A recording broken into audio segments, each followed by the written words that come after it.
YouTube, welcome back to another video. Please make sure you like, you comment, and you subscribe down below. If you have not seen my last video, I'm continuing to discuss how my first year was. And some of you may or may not notice, I just completed my first year. I was in an integrated co-teaching classroom where it's two teachers. I was the special education teacher and my co-teacher was the general ed teacher. And yeah, we're going to continue to talk about that experience. Overall, what's some things that I learned about myself as a teacher? My organization was very bad this year. Um, so something that I'm looking forward going into next year is doing better at organization. The paper flow, woo, paper flow became very heavy for me.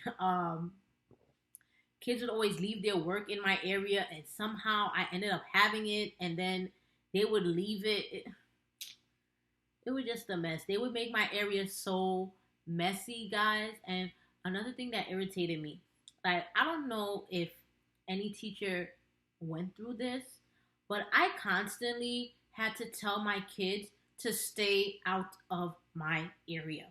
It was so annoying that pencils they coming in my area taking, my markers, anything nice or fancy that I bring, a kid always had my stuff. To the point where the reading specialist was like, oh my God, Miss Dixon, I'm so annoyed for you that they keep just going in your stuff and taking your stuff. I got so annoyed with that because I'm like, listen, I don't want none of y'all in my area. Get out. Get out. Anything new, markers, pencils. Miss, I'm telling you, in my area like wildcats. So I ended up having to like hide my things. I couldn't even have my own personal things out or things that I bought to ship. I couldn't. They would destroy it. Magnetic letters, things that I bought, they eating it. I had to the point where I literally had to stop buying stuff, you guys, because I felt like, I wanted to buy, I wanted to spend things, and then to see them just destroy it, oh my God.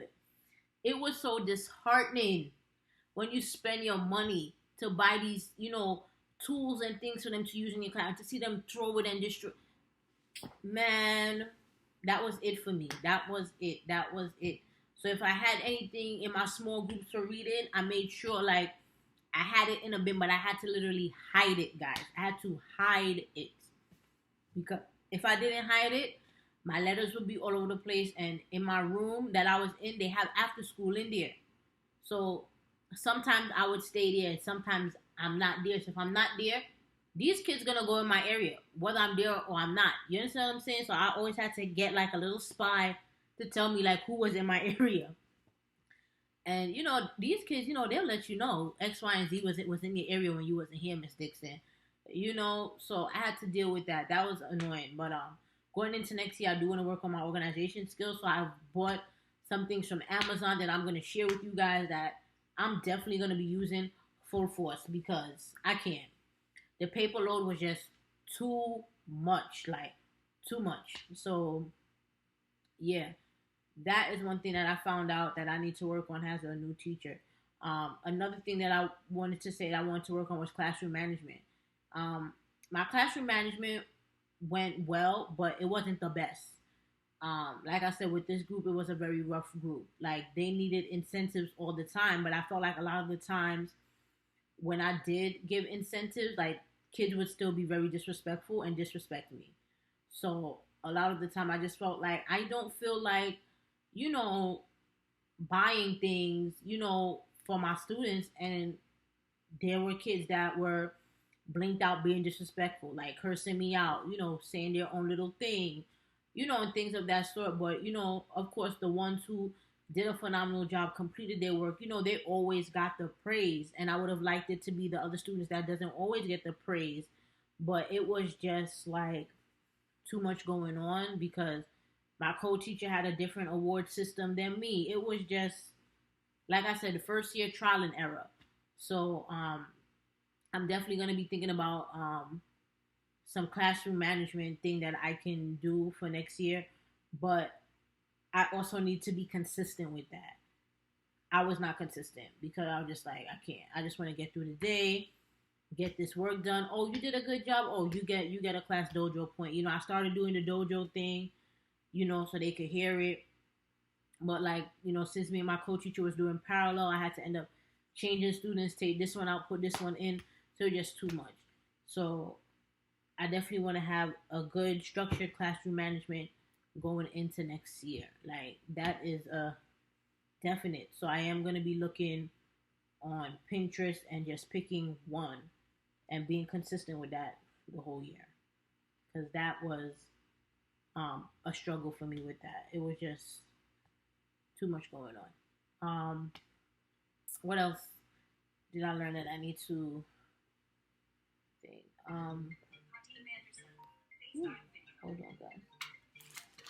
Getting some calls in between here. Yeah, so that's what I realized. Like, I needed to work on. Another thing is, um, I guess being able to ask for help. It was, me coming into a new school, you not knowing anybody, and one thing I learned as a new teacher, like you got to ask for help. But I felt like I was in an environment where I couldn't ask for help. You understand what I'm saying? Um, a lot of the teachers the school that I was in, they weren't so supportive. Everybody was doing their own thing, and everybody was to themselves. It really wasn't anybody that you can go to and kind of be like, yo, can you help me? Can you, everybody was just to themselves and had something snotty or snickerish to say. So I definitely didn't like that. I feel like there was nobody that I could go to for help. And if you ask for help, yeah, yeah, I'll help you, and never like get back to you or kind of support you or be like, hey, can we, so with that was something really hard for me. Like I just feel like I couldn't ask for help there because everybody either didn't know or they were still learning themselves.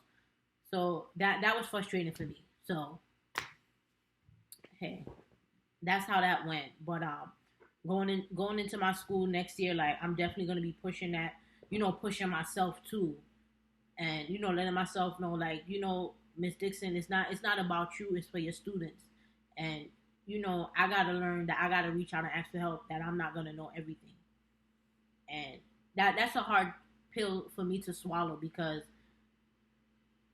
I feel like I could have pushed more to ask for help. And like even with administration, like I told them straight up, I just feel like I did not get the support that I was told that I was gonna get supported. And I told them straight up, I didn't feel like I did because I feel like if I did, certain things would have went another particular way if we would have gotten that support. If you would have checked in and said, "Hey, Miss Dixon, how you doing? Everything okay? You all right? You know how like what can I help you with? What can I assist you with?" Sometimes having those conversations and just checking in is what a new teacher needs. I get it. You know, everybody's going through their own swing of things and whatever, but your first year, you really gonna need help. You can't do it all by yourself. You really can't. And like I explained to you guys before, I was in a school where I ain't get that. I ain't get that. I got my co-teacher asking me for help, or I'm trying to ask him for help. He don't want to help. He don't know. It was a lot. And then they got these damn consultants that don't know either. They learning right with you. So like, where's the support? you know, I gotta be honest. You guys know on my channel, I'm not gonna sugarcoat. I'm not gonna say anything to make it nice and pretty. I'm not doing that. I'm going to tell you how it was. Now, you may not have the same experience as me, but this was my experience. What I went through, and I pray that nobody has the experience that I had because, when I spoke and vented to my aunt let me know, you go to any other school, she says, Shante, you're not gonna have the same experience that you had your first year, your second year. She said as the year goes by, it gets better. But she was like, you were put in a school that you got no support and no help. And she was like telling me to use this as, a learning point has your first year, so you know what to expect and what not. You kind of know what you're not going to accept next year, and being able to see how my first year went, I know damn well what I'm going to accept and what I'm not going to accept. Like, I'm asking you straight up, who's your mentor? Do you have a great team? Do y'all have a planning curriculum that's already planned out to the T, or did your team work on something? We had nothing from scratch. Nothing. No training for TC. We got a science curriculum and she wanted us to start. No training. Did we teach it? No. Why? Because I ain't get training on it and I ain't teaching something that I ain't trained on. So all the material stayed right in the box and went in the closet. Like, that's the reality of teaching. Like, I'm like, how you gonna bring in all these brand new, nice science stuff? Huh? We barely got time to set up for science, and you want us to teach this full-blown curriculum? How? Where's the people supposed to be training? Oh, you guys are gonna get training on X, Y, and Z. We're gonna be bringing in this. We didn't get half the stuff that she said we was gonna get training on. So I was like, wow. I'm like, wow, this is one heck of a first year. This is one heck of a year, guys. I'm telling you. It was like a up and downhill. Like, days I cried, it was funny. It was, whoa, I was done. I'm stressed. I'm going to go home. Had it. This kid don't got me up here. I'm done. Tell you, I ended up staying back after school the whole year. Never went home early. Maybe like 5 times I went home early. Other days, I stayed back late because, I'm an overthinker. I'm an overachiever. And, I want to do my best. I really cared about these kids, but it got overwhelming. And I got overwhelmed because I'm like, this is not teaching. This is not teaching. Like, this is not how it's supposed to be. I'm like, no, it can't be. A lot of the times when I did my lesson, I had to be saying things like 3-6 times, and I think one of my observations, the assistant principal was like, I noticed that you had to say it, multiple times. I said yes, because when I asked them to go back and do the work independently, they're doing the opposite of what I just said. And I explicitly showed them how to do it. We discussed it. I asked them 2 more times before I sent them off independent, and I swear I lied to you not, guys. Half of the room went back and did the opposite of what I told them to do. Then when I had a consultant come in the room and she was trying to, teach the whole class, and she was a principal, and she ended up being a math consultant. She had to say it 3-4 times, and she's questioning, like, is it me? And I'm like, no. I'm like, it's not you. I'm like, because I find myself having to do the same thing the whole year, and I had to end up questioning myself, like, is it me? Am I doing it wrong? But I realized, no, it's not me. It's not me. It's my students. They just in their own little world, doing their own thing. So I had to realize that Miss Dixon is not you. It is not you, because you did it 3 times. 3. When you aren't supposed to do it once. You have to do it 3. So yeah, y'all, that was my year. Yeah, I think overall the year was the year. I didn't get to like reflect as much as I would, but I know what I need to work on. My aunt gave me a book to read, The First Year Teacher. It's like a classroom management book. I'm going to show you guys in my next video. I can't find it, but I did buy a couple of books to read over the summer. I definitely want to work on guided reading. That was something that I had a very hard time with. Just being able to keep track. What is it that the kids can't do? How can I move them up to the next step?